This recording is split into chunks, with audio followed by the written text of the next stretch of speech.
welcome to my channel. Lize here. Today I'll be reviewing this book called If I Don't Have You by Sareeta Domingo. It's actually a romance written by a black British author.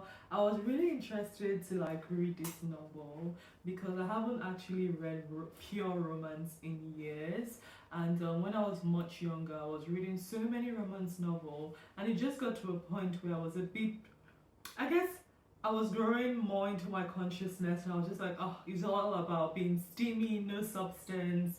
I don't want to keep getting hot by all these sex scenes in the novel, so I just stopped reading them. And so I was really interested to see, if there will be something different about this book, if romance novels have improved since then and there's something more to enjoy in the books other than the steamy scenes. And so yeah, so this is actually an author who I was on a webinar with, because I'm also an author, if you didn't know. I wrote a book which was published in 2020 called The Returnees. And so anyway, we were on this webinar together, and we all had to had a sense of each other's books. So I was actually sent this by the publisher, and I finally read it to the end. Well, finally read it properly this year. So this is my second book read of the year. So the cover is really colorful. I love the use of colors here, and really interesting to see a bit of what the characters may look like. The back is yellow, really lovely. So let's hear the synopsis. Actually, let's start from the first sentence. A captivating, sexy romance that explores the limits of love at first sight. Love at first sight, do you believe? Do you not believe? Let me know, leave your thoughts down below. Okay, so let's see. Afro-Brazilian filmmaker Ren is recovering from a romantic betrayal. Kayla is a black British artist and journalist keen to make her mark. Thrown together during a string of interviews in New York for Ren's latest film, they are struck by an irresistible attraction. The two surrender to one night of searing honesty and passion, which leaves them with more questions than answers about the future.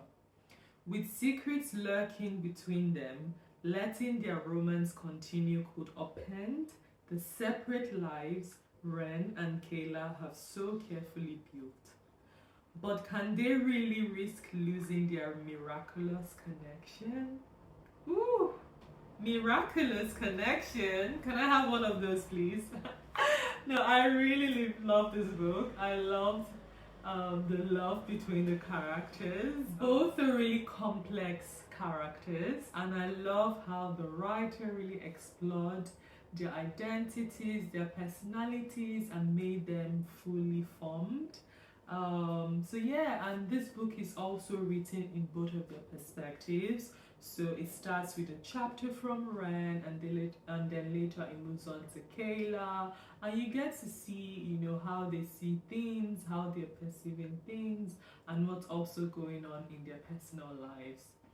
So when it comes to Ren's character, I love it's not the stereotypical macho male personality. There's more depth to him. There's a vulnerability. He's open. He's honest. He's gone through a really awful, and when I say awful, I mean awful betrayal, but he still finds a space in his heart to open it gently, to look for love again. And I love that. I love male characters that are 360 multi-dimensional. And so for example, when I wrote my book as well, the male character, there was a bit of romance in my novel as well, and I wanted to show a different type of love we don't get to see, especially in the black community. It's all about toxic masculinity, toxic love, but I know there's good love there. There's pure, unadulterated love out there, and I love when a book captures that. So yeah. And yeah, so Ren is this successful, handsome Afro-Brazilian filmmaker, But he's not arrogant, he's not a jerk, and yeah, I really enjoyed that about his character. And so with Kayla, I really enjoyed her self-assuredness and her go-getter attitude towards her art career. If you know anything about the art industry, you really have to put yourself out there. You have to go for what you want, otherwise who will, right? So yeah, I really loved that about her. I really loved how the writer also explored other things in Kayla's life, like the relationship with her sister, relationship with her parents. And I think for people who come from like a family of creatives, it can quite be tough growing up because you have other creative people in your family, and of course as humans, feelings of comparisons come forth. Sometimes maybe feelings of jealousy if you think the other person is better than yourself. And so Kayla was dealing with some of this as well, and it was really interesting to see how that unfolded during the course of the book.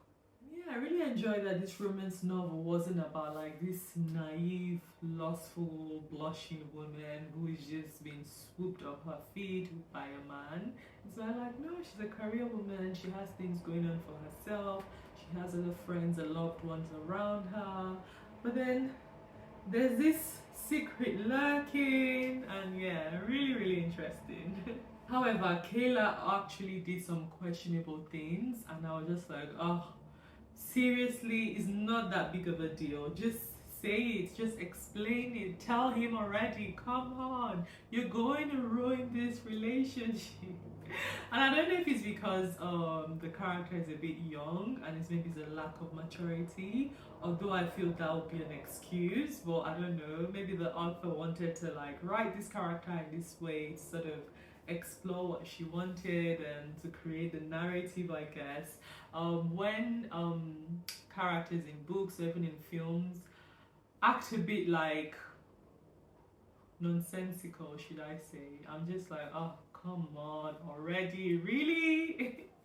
But I think it's easier when you're seeing it, like you're on the outside looking in, so you can give this input, you can give all this advice. But when you're the one going through it, you probably may react and behave in the same ways. So yeah, if you've read this book, I would like to know your thoughts. Maybe you can send me a DM on Instagram. I would have said leave a comment, but I don't want us to spoil it for those who haven't read the book yet. Ooh, and I must say, the first time Ren and Kayla met at his office for like an interview, I was like, this is reminding me of 50 Shades of Grey. What's going on here? Also, what I really enjoyed about this novel is like, you know, in our digital age, people like send text messages or WhatsApp and Instagram, but there wasn't much of that.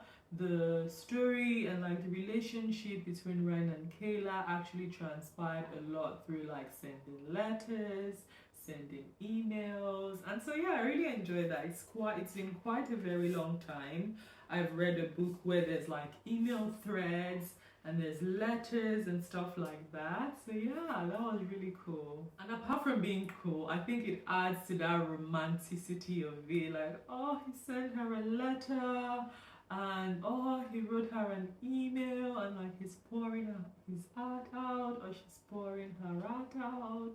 I really, really like that. Okay, so what I would say about this book, because I'm such a big romantic and I'm one of those people that love, like when I'm watching a movie and two partners are going at it, or like they're on the verge of breaking up because maybe one person messed up, I'm like, yeah, he messed up, but come on, you're in love, get back together. I just want to see people in love, I want to see them win.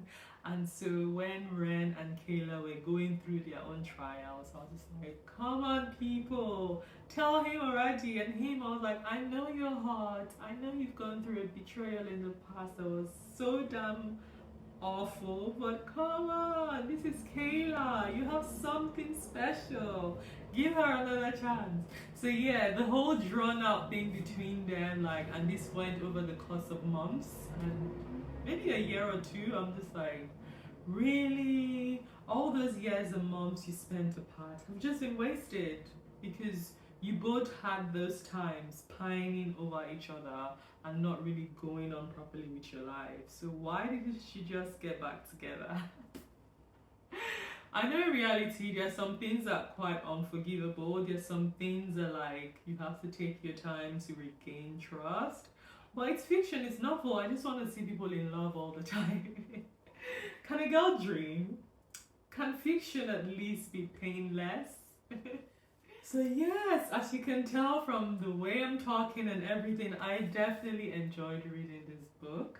I will give it a 4 out of 5, only because the first chapter of when Ren started, I don't know if it was maybe like the time I was in, or I wasn't like, I was a bit distracted or something, but it took me a while to really get into it. I had to like go back and read the first chapter again because I was just like, wait, what's going on? I don't get it. It was a bit, I wasn't really into it, but I was like, no, put away all distractions, read this book properly, give it a chance. And when I gave it a chance, I was like, oh yeah, and I kept reading and it just like went on. So yeah, so because of that, 4 out of 5, but it's a fantastic novel. I love the romance between them. I love, like, you know, from America, she went back to the UK to see her family and for a time, and then going back to America, and just that journey and learning about like her art career and all of that. It was pretty cool. So I definitely recommend you reading this book if you haven't. So if you enjoyed this book review, then I'll suggest you read my other books review, and yeah, let me know your thoughts. What books are you reading? What's on your to be read list? Share in the comments. Subscribe to my channel if you'd like to see more book reviews, and until next time, happy reading!